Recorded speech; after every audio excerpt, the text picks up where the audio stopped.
They say that history is the greatest of all teachers, and the tales of past deeds define who we are in the present, and what we shall be in the future. It is said that such tales shall, with each telling, illuminate us all with the light of truth. I shall tell you of such a tale. It is a tale quite familiar to me, for I have spent nearly a lifetime piecing it together and chronicling it here within this book. For years I have pondered its passages, studying every line, committing each word to memory. Perhaps now, in the telling of it, I shall at last find the answers I seek. Our story takes place in the northern region of Faerun, known as Icewind Dale. It is a harsh, frozen land, cut off from the rest of the world by a wall of jagged peaks called the Spine of the World. For centuries, the icy plains of the Dale have been home to the barbarian peoples of the Uthgard and Regedman. Huddled together in small, closely knit tribes, the barbarians lived simple lives, free, proud, and fiercely independent. Until the day an archmage named Ericon came to Icewind Dale. With an army of mercenaries, Ericon sought to conquer the north and force the fierce barbarians into slavery.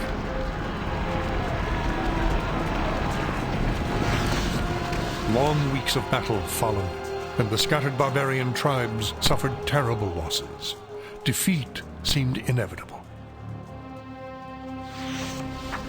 In their darkest hour, a barbarian shaman named Jared came forth and demanded a council between all the remaining tribes of the north.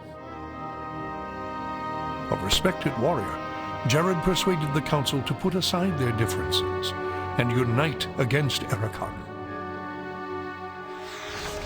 Strengthened by a new sense of purpose, the barbarians rallied behind their new leader. The combined might of the Northmen proved more than a match for Ericon, who had counted on the division of the tribes. Wave after wave of barbarian warriors tore into Ericon's hired army, forcing them on the defensive and ultimately into full retreat. As his army crumbled around him, Ericon had time for one last desperate act before his enemies descended upon him. Drawing upon his remaining power, the Archmage breached the planar boundaries, tearing open a portal to the lower planes. The foolish Archmage's cries of victory immediately turned to shrieks of terror as the hideous and twisted shapes of demonkind materialized from the portal and poured onto the battlefield. The sudden appearance of the demons drove the combatants, barbarian and mercenary alike, to turn to meet the new threat side by side. The remaining warriors bravely charged the portal to drive the hellspawn back, and were slaughtered by the hundreds. As his people fell around him, the barbarian shaman, Jared, looked up from the blood-drenched snow of the battlefield and caught sight of a lone figure high upon a ridge in the distance. Jared immediately recognized this vision as an omen from his god Tempus, and in that instant, he knew what had to be done. Shouting cries to his god, he charged through the ranks of the demons and plunged into the portal.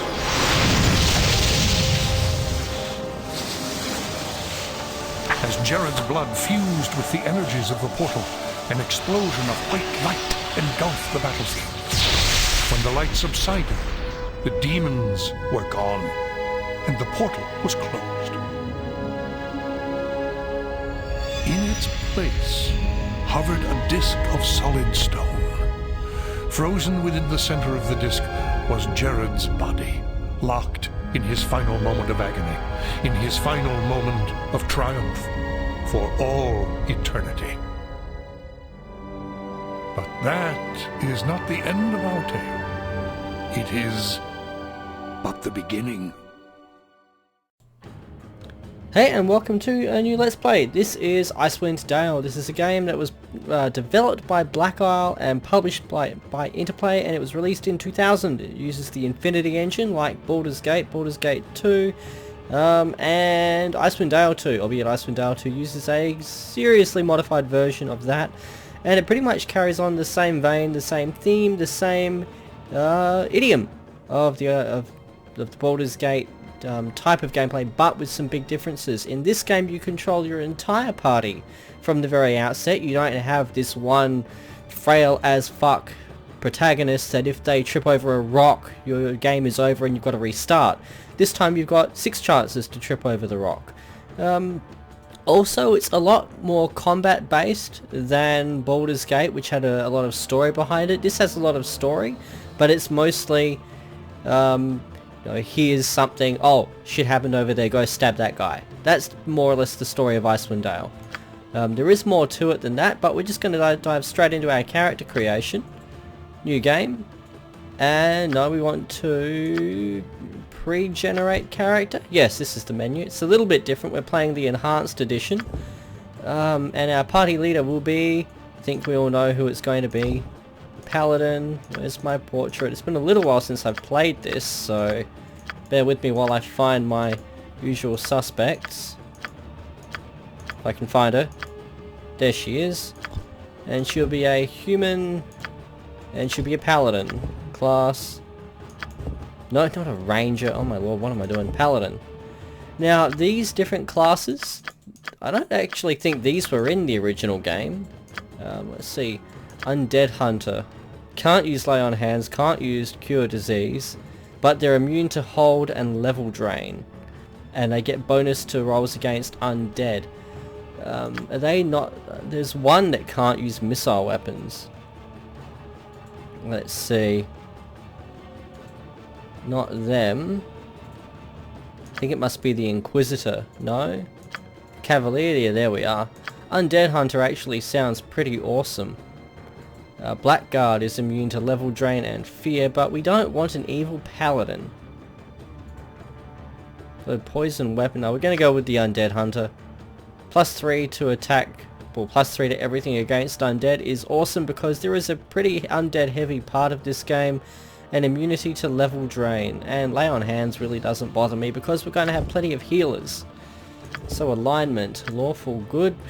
Well, kind of stuck with that really. Abilities, all of them. So we've got a total roll of 82. Can we re-roll that? We can. 84.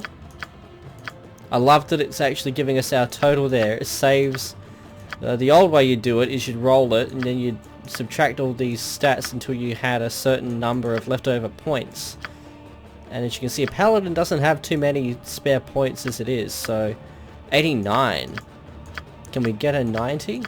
So it's nice that it's telling me the total number of points there, because it means I can pretty much just spam reroll until I get something awesome, and I saw that back there. And since it's actually doing this, I have no qualms about milking it in this way. I was torn between doing this, which is the equivalent of modify, which was an option back in Eye of the Beholder, or doing it in a manner that other players do, where you'll roll this and say you'll just swap stats around. We got a 90. Yes. Right, well, strength. Everything into strength. What?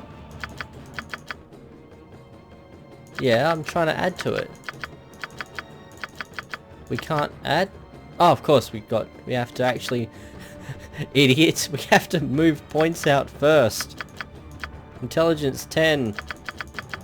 1873, very nice. Where are all those other points? Charisma, oh my lord, we are hemorrhaging in the charisma.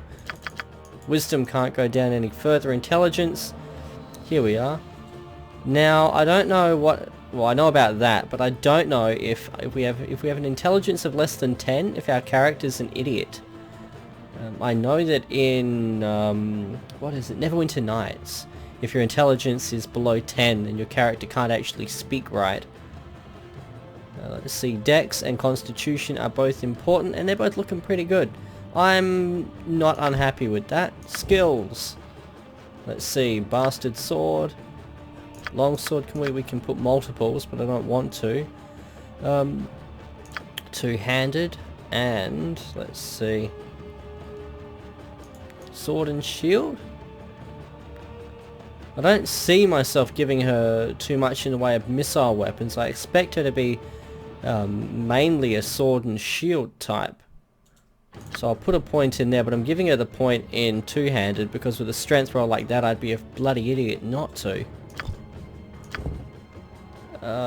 And yeah, we'll leave the aesthetics like that for the moment. And oh lord, this is the bit that takes forever, and I am going to fast forward these bits while I am sitting here umming and ahhing over which sound I want. So bear with me. And name, as I do with every female paladin who leads my party. Aurelia. Okay. Now. No, oh my lord. Done. No.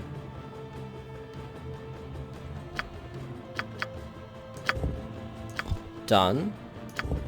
I don't want to export her. I want to add her to the party and start again. Import? No. Oh my lord. Just a minute.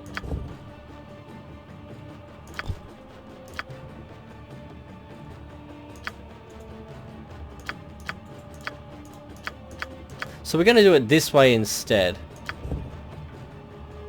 And I'm wishing that I had saved Aurelia before, but now we know, and you're probably all like, oh my god, stop!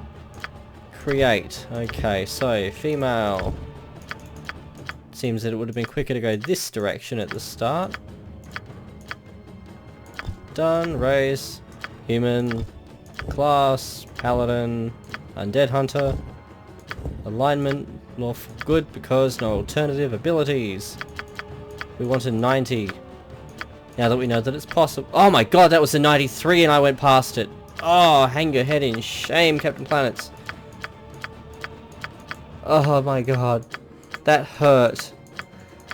That actually hurt. That's like, the odds of that must be like rolling an 18/00.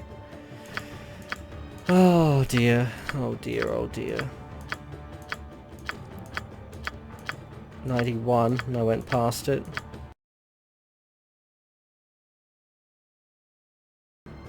Okay, we have a 91. I'm storing that. Just quickly see if we can get anything else. And then if I don't get something in the next few clicks, a 91's still pretty damn good. Those extra 2 points would have gone nicely into, I don't know, Dex and Constitution. But apparently the game doesn't want me to get away with that. I'm gonna cry a little bit once I'm done recording this, I think, to miss a 93.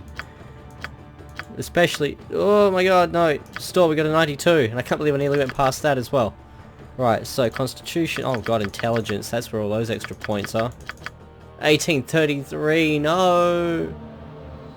What if we recall it, can we? No, she's stuck on an 1833. Oh my god, it's still an 18, don't get greedy. Oh boy. Okay, so 16 there, Wisdom can't go down. So there we go.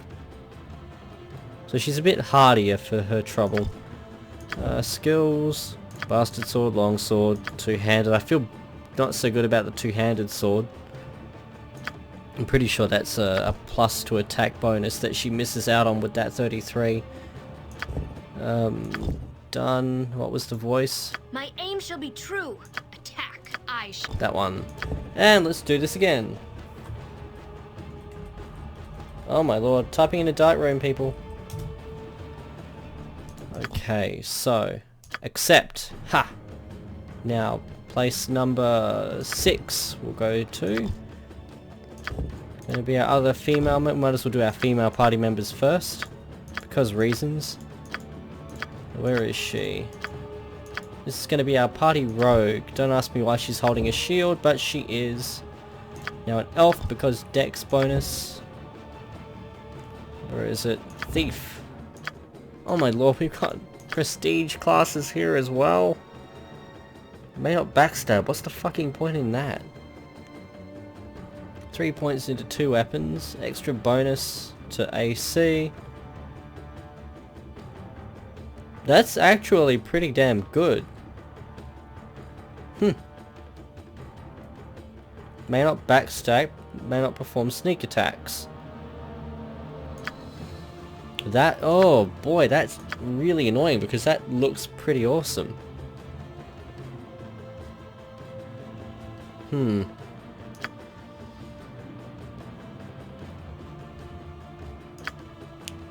Those two things don't really bug me simply because the things we're going to be coming up against in this game aren't really the kind of things that backstabbing or sneak attacks really matter against. So we're going to have a swashbuckler. Lyra can be... she's kind of chaotic good really. So we'll go with chaotic good. Abilities. Oh, that old chestnut. 79. Let's see if we can get a 90 something for her. Have an 84. That looks like as good as we're getting here. She doesn't seem to be getting anywhere near the kind of stats that Aurelia was getting. But of course, she doesn't have to have 5 stats at a minimum of bloody 17, does she? 85. There we go. We'll be happy with that. Dex. Let's see. Charisma. You're a thief. You don't need that. There we are. 19 Dex. 16 Constitution. Intelligence. Again, we don't really need to give her any of that. Want her to be able to carry loot. I also want her to be pretty hardy. Can we take those points out of Wiz? She really doesn't need these at all. So let's just max those. And we'll give her an extra point in Charisma because why not? I'm happy with that spread for a thief. Bloody hell. She's going to be a tank with those stats. Skills. Pickpockets, open lock. Open locks is not honestly that useful in this game. There are not that many locks, and I'm pretty sure we get knock as well. So we want find traps, and we do want hide in shadows. We want these because using her as a scout is going to be her main function. Let's see, and we'll just stick 10 more points in open locks. Find traps really is the important one, especially early on. Well, she can have, let's see, well, 2 weapons style because she's a swashbuckler. And let's see, let's give her a short bow ability early on so that she can be useful. Appearance, yeah, whatever. And bear with me. Onward to victory! A stout sword and sturdy sheep by Clangeddin's twin axes. Dash and slash! Let's dance. Follow me. Even I need... Come on! Oh! I'm hurt! Yeah, that works. And as I said, this is Lyra. Except, I didn't want her there, but okay, if it's gonna do it that way, at least I've got my party leader set up.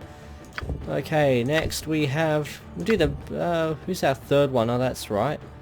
I did have a notebook on that because it was the one slot I couldn't think of. So just let me check my notes. A Cleric-Mage is our third and final female. Let's see. What's a good Cleric-Mage? Yeah, she'll do. Even though I'm pretty sure she won't be able to use a mace. I can't put my finger on it, there's just something about that portrait that just says, you know, use that one. Now, I believe she has to be a half-elf to dual class.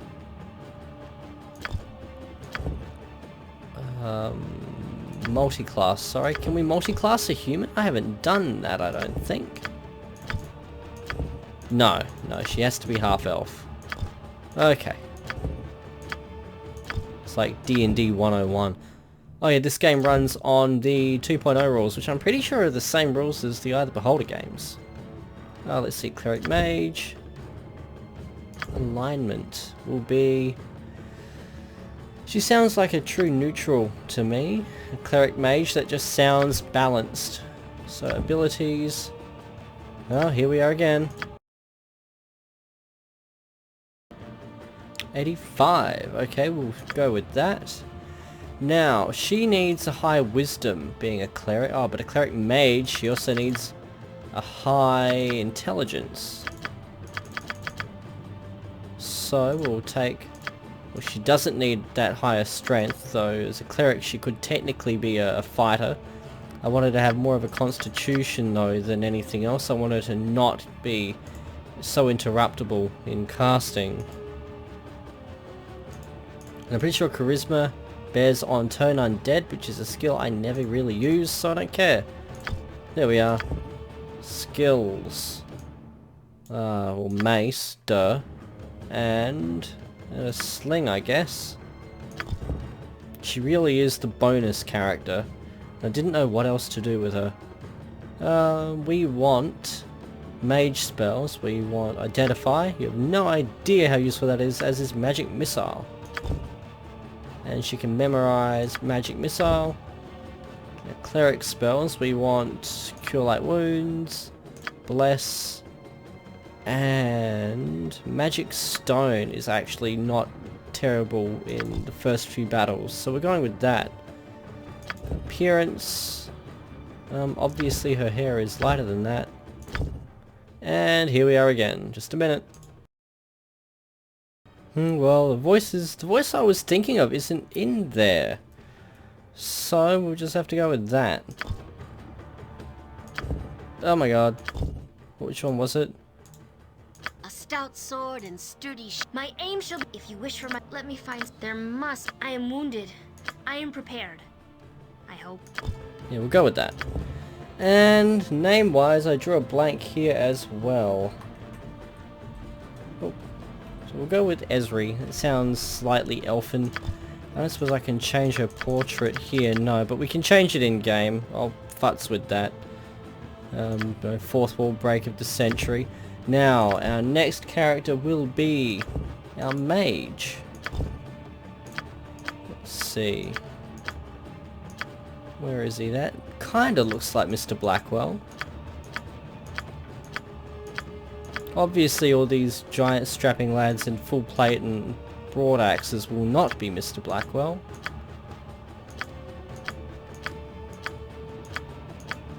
So it's looking like Bluey McPointy robes.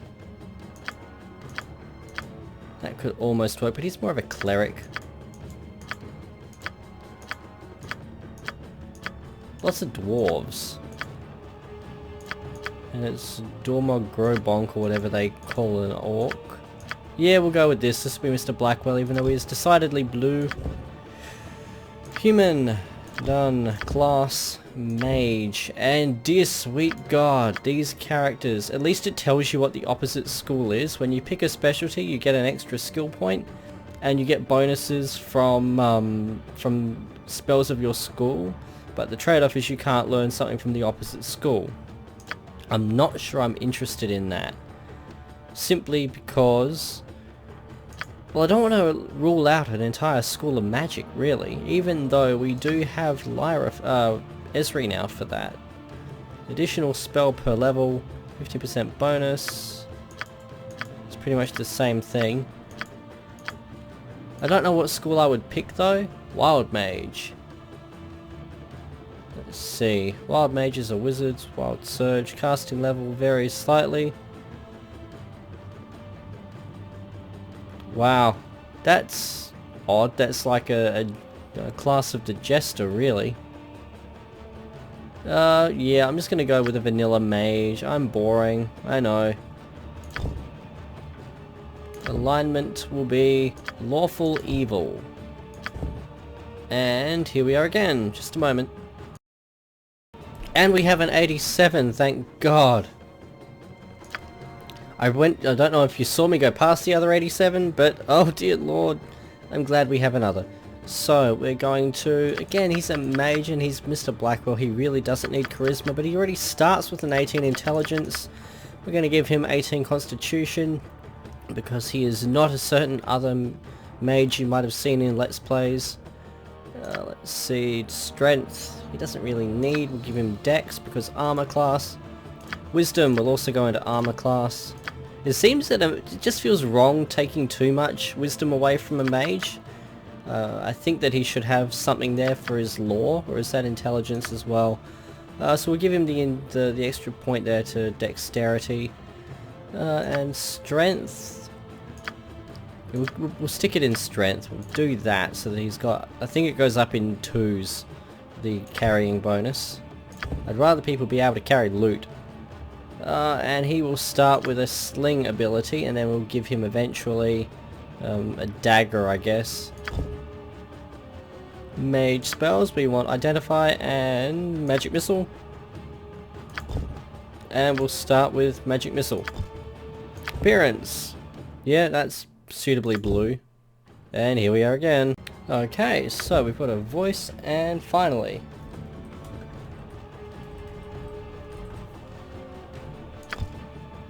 Okay, so we're halfway there, we've got 2 more to go. We'll start with our Cleric now. Gender, male, it's a female dipshit. And our Cleric will be...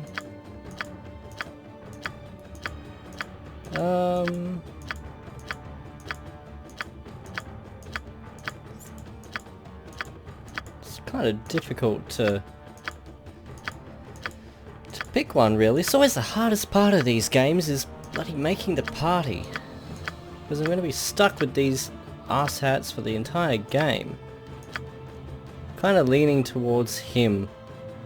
But give it one last run through. Doesn't seem to be anyone else suitably cleric-y. Not really him.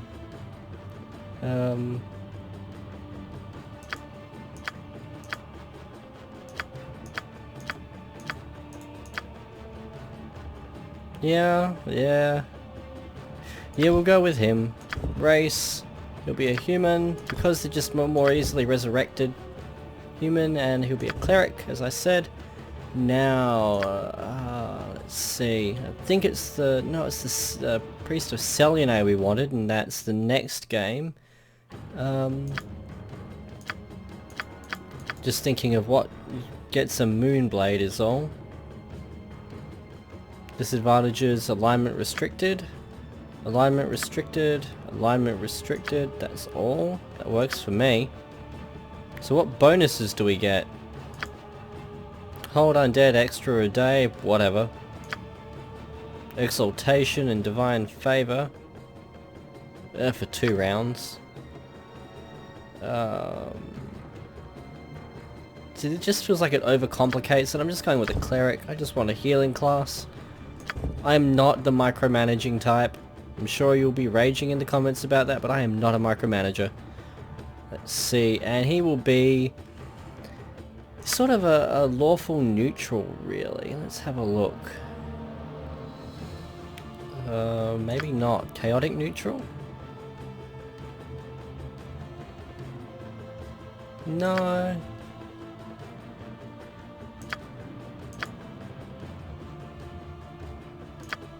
Lawful evil. I don't want him to be chaotic evil. It's not the right one.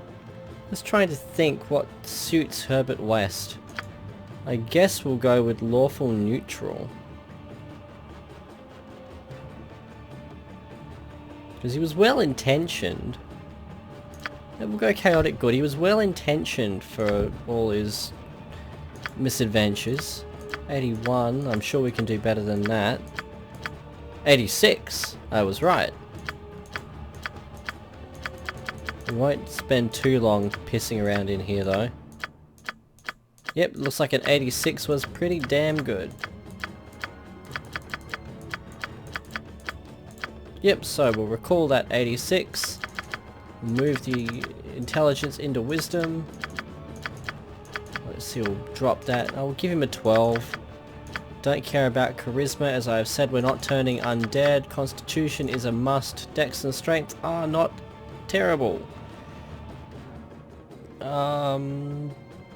You know what? We are going to drop the intelligence and put that in strength so that he can thump shit. Okay, skills. We want to give him mace and sling. And spells, we want magic rock, we want healing, and we want bless. Because buffs. Appearance, yeah, whatever. And voice. I actually think I found the right one. I dared all shield. That's not it. It is a shame that we must resort. Yeah, that one. We'll go with that. There aren't cleric voices, I've noticed. They've stripped out the priests from the voice selection. As I said, this is Herbert West. And finally, the fighter. I don't know why I couldn't think of this one while I was back at the top of the creation list. Let's see, we'll go with him. He tends to be we'll make him a ranger, I think. Race, he's obviously a dwarf of some description. No, he's got pointy ears. We have to make him at least a half-elf. And he can still be a ranger with that, that's good. He can be a stalker, and oh my god, numbers. May not wear armor heavier than studded leather, to that.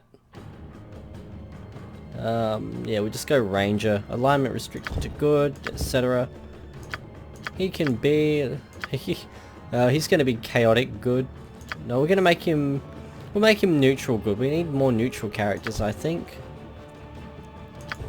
Abilities... We'll store that, but I'm sure we can do a lot better than that. 85. 86, but I'm sure that we can best that. Or at least double it. 90, that's what I want to see. I'll just give it a couple more. And then if we can't beat our 90, we'll go back to it.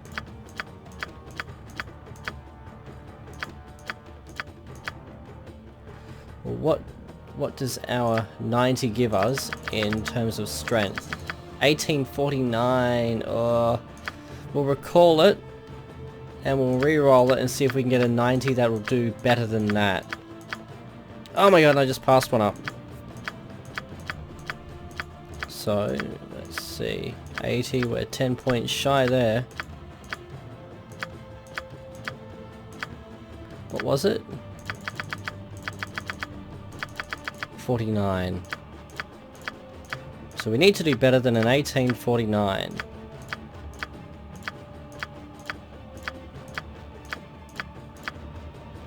1823 isn't going to do it. Oh boy, this is a lot easier than it used to be, at least. So what does that give us? We'll store it. 1809, holy shit. Yeah, we're not bothering with that. So one last one, and then we'll stick with our 1849. I wanted a really impressive 18th percentile though. Just because Ranger, he's going to be our badass with a bloody greatsword, and you know, an 1802 wasn't going to do it, or an 1809 or whatever it was. And if you're still watching at this point, kudos to you. Oh my god, I passed up a 92. See, I get distracted. You people are a distraction. 90. What does that leave me with? We'll store it. 67. Okay, we're going to keep that. Is what I would say if I wasn't going to reroll it. No, I'm kidding. I'm kidding. We're keeping it. So, charisma. He doesn't need... let's see, Constitution. Yeah, we'll give him heightened Constitution. We're basically going to max out his killing shit stats. Can't he reduce his wisdom? It's not... Oh yeah, he's a priest. He gets priest skills. There we go. Okay, I'm not unhappy with that. That's not dog shit at all. Skills. Let's see, two-handed sword. We'll give him bastard sword. We'll give him... Oh, he's got two weapon already. I don't care about that. We can't move that anywhere else. Give him sword and shield and two-handed. So he's pretty well there as our stab bot. Racial enemy. Now, Umber Hulks. I'm very tempted to put Umber Hulks. Undead are a thing. They're a big thing. but not as big a thing as Umberhulks. I wish I could remember. I could remember just where we were toward the end of the game. Salamanders I remember being a thing. Umberhulks though are by far and wide the single most annoying thing in the game. So I'm going to make it the Umberhulk. Appearance. Yeah, that goes. Now let's find his voice. Just a moment. Steel yourselves. I'll wash me beard. Attack! Well, looks like I'm gonna have to go on a killing spree. And we have it. And the name.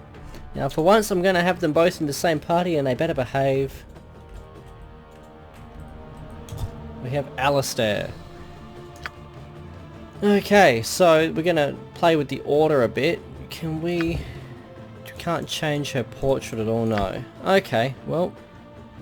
Let's dive in. I'm going to call it an episode here, and I will see you all next episode where we're actually going to play the game. Holy crap, it's actually going to happen. Until then, cheers.